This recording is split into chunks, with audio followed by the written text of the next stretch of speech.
एक बड़े ज़रूरी अहम टॉपिक के ऊपर जो है बात करने के लिए एक मीडिया कॉन्फ्रेंस बुलाई गई है। कल जैसा आपने देखा कि जम्मू कश्मीर यूनियन टेरिटरी के चीफ मिनिस्टर साहब कैसे लॉ एंड ऑर्डर की परवाह नहीं करते, लॉ ऑर्डर को तोड़ते हैं और कैसे दीवारें कूद के जो है वो जाते हैं नवाटा में उन लोगों को श्रद्धांजलि देने के लिए जिनकी पुलिस की फायरिंग में डेथ हुई थी 1931 में। अब ये विरोधाभास कैसा है? जो चीफ मिनिस्टर स्टेट का है, जिसका काम है कि लॉ एंड ऑर्डर सिचुएशन को मेंटेन करना, और जो ये क्लेम करता है कि हमारे को स्टेटहुड वापस दो ताकि होम भी हमारे पास आ जाए, पुलिस भी हमारे पास आ जाए, वही पुलिस की इज्जत नहीं करते, वही लॉ एंड ऑर्डर की इज्जत नहीं करते। और उसके बाद न सिर्फ ये, उसके बाद अपने ट्विटर हैंडल पे बड़ी जोश के साथ उन पिक्चर्स को जो है वो डालते हैं जिसमें वो दीवारें कूद के फांद रहे हैं और जिसमें पुलिस वाले उनको रोक रहे हैं, लेकिन वो रुक नहीं रहे। ये पहली बार हुआ है हिंदुस्तान में कि कोई चीफ मिनिस्टर इस तरह का बिहेवियर करता है कि पुलिस के रोकने के बावजूद वो नहीं रुकते, कानून को तोड़ के जो है वो एक्शन करते हैं। और फिर जब हम उसको स्टेटमेंट को देखते हैं उमर अब्दुल्ला साहब की, तो सोच के शर्म आती है कि ये चीफ मिनिस्टर हैं हमारे जो 1931 13 जुलाई को जो कश्मीर में हुआ उसका कंपैरिजन जलियांवाला बाग से करते हैं और कहते हैं कि 1931 में मरने वाले जो हैं वो जलियांवाला बाग के शहीदों के बराबर हैं हमारे लिए। जलियांवाला बाग में उन लोगों पे गोली चली थी जो कि पीसफुल तरीके से वहां पे बैठे थे जुलूस को सुनने के लिए, स्पीचेस को सुनने के लिए। 13 जुलाई 1931 को अगर उमर साहब याद करें, 13 जुलाई 1931 को सेंट्रल जेल के ऊपर अटैक होता है तकरीबन 5,000 बंदों का। वो सेंट्रल जेल जिसमें ऐसे लोग रखे हुए थे जिनके खिलाफ देशद्रोह के मुकदमे थे, वो सेंट्रल जेल जिसमें स्पेशल कोर्ट की कार्रवाई हुई। लॉलेसनेस को रोकने के लिए जो कानूनी कार्रवाई हुई उसमें जिन लोगों की जान गई, आप उनको शहीद बताते हो।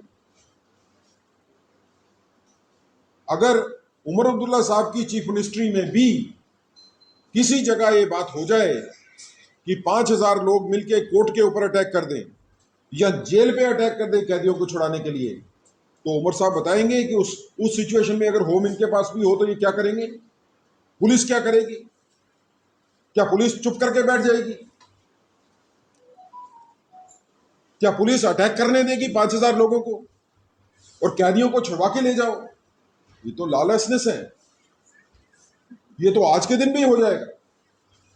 जो आतंकवादी बैठे हैं उनको आप ये इशारा देना चाहते हो कि आप भी ये हरकतें कर दो, आप भी शहीद हो जाओ, शहीद बन जाओगे। हमारे को अपने हीरोज को और विलन को सोच के चुनना चाहिए। कश्मीर का हीरो वो कभी नहीं हो सकता है जिसने कानून को तोड़ा, जिसने जेल के ऊपर हमला किया, जिसने अदालत के ऊपर हमला किया, जिसने देशद्रोहियों के लिए न सिर्फ आवाज उठाई बल्कि पॉजिटिव कार्रवाई की उनको छुड़वाने के लिए। और 13 जुलाई 1931 की घटना को याद रखिए, पहले फायरिंग नहीं हुई थी, पहले पूरी कोशिश की गई थी भीड़ को काबू करने के लिए। और उस सिचुएशन में अगर सिचुएशन को कंट्रोल करने के लिए फायरिंग हुई तो वो मजबूरी है, कानून के हिसाब से हुई थी, कोई कानून की उल्लंघना तो नहीं हुई थी। अब ये चीफ मिनिस्टर साहब हैं, आप कभी कलकत्ता में जाते हो, कभी बॉम्बे में जाते हो, अपनी टीम्स को भेजते हो, कहते हो कि टूरिस्ट को वापस लेके आओ कश्मीर में। कैसे आएगा टूरिस्ट वापस कश्मीर में जब आप उन लोगों की पूजा करते हो, उन लोगों को श्रद्धांजलि देते हो जिन्होंने लॉलेसनेस की, जिन्होंने आतंकवाद को बढ़ाया, जिनकी वजह से आतंकवाद कश्मीर में आया, और 13 तारीख को तो श्रद्धांजलि नहीं हो पाई।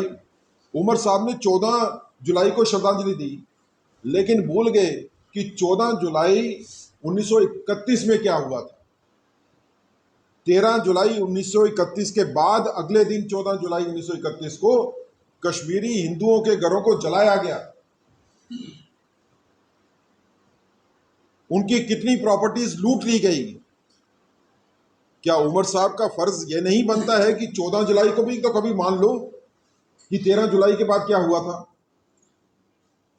लेकिन नेशनल कॉन्फ्रेंस की हिस्ट्री ये रही है, देशद्रोह की बात करना। इनके दादा शेख अब्दुल्ला साहब के ऊपर तो हमने मुकदमा नहीं चलाया, कांग्रेस ने चलाया था। उनको नजरबंद रखा कितने सालों तक, ये कह के कि वो देशद्रोही हैं। इनके पिताजी फारूक साहब भी जो है, उनकी भी तो आपके पास सारी की सारी वीडियो क्लिपिंग्स भी है और अखबारें भी हैं, कैसे वो जाते हैं पीओजे में समर्थन करते हैं इसका। और आज आप देशद्रोह का ही समर्थन कर रहे हो। इस तरह से जम्मू कश्मीर के हालात ठीक नहीं होंगे। ये जम्मू कश्मीर के हालात को ठीक नहीं होने देने की एक बड़ी साजिश है। अब जबकि नॉर्मलसी की तरफ पहलगाम के बाद जम्मू कश्मीर यूनियन टेरिटरी के कदम बढ़ रहे हैं, तो उन नॉर्मलसी पे चलते हुए कदम को रोकने के लिए, उसमें रुकावट डालने के लिए ये जानबूझ के की गई शरारत है।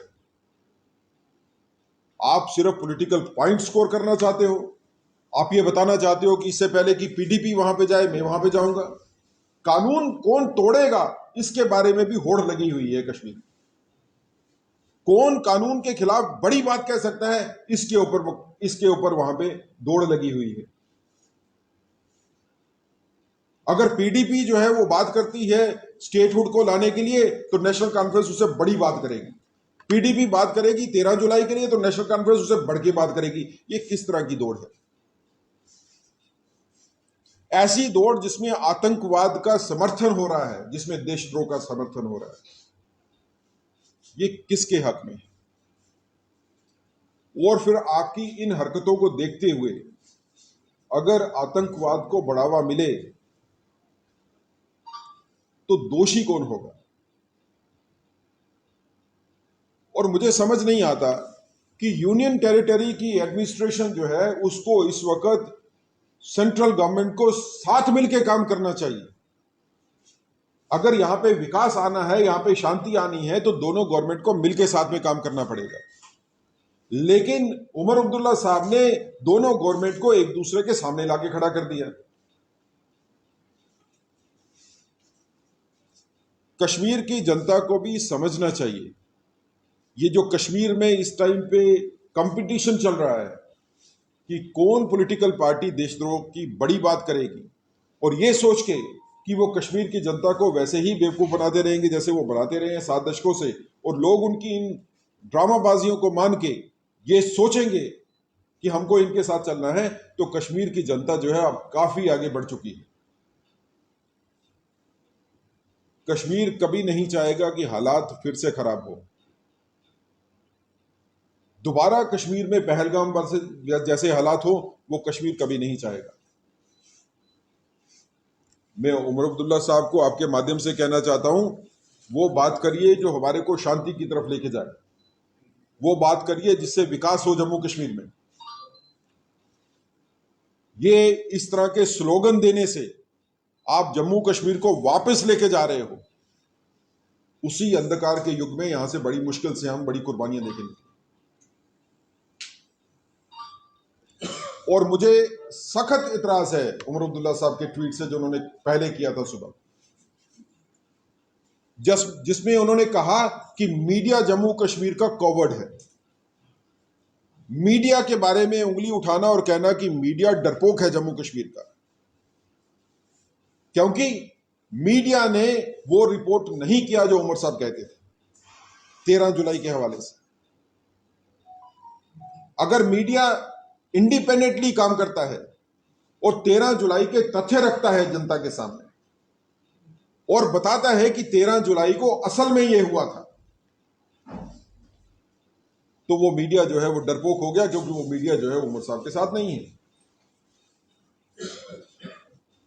और मुझे लगता है कि मीडिया को तो बड़े सख्त तरीके से आवाज उठानी चाहिए। क्या कोई चीफ मिनिस्टर मीडिया के बारे में यह कह सकता है कि मीडिया ने मेरे बारे में बात, मेरे ढंग से बात नहीं की, वो कवर्ड है, और यह कहता है कि आपको लिफाफा मिल गया होगा? ये चीफ मिनिस्टर है स्टेट के, जो कहते हैं कि मीडिया डरपोक भी है और बिकाऊ भी। लेकिन मीडिया से जितनी सशक्त आवाज उठनी चाहिए उमर साहब के इस ट्वीट के खिलाफ, वो अभी नहीं उठी। मैं चाहता हूं कि मीडिया भी इसके बारे में सोचे। ये आपकी इंडिपेंडेंस की भी लड़ाई है।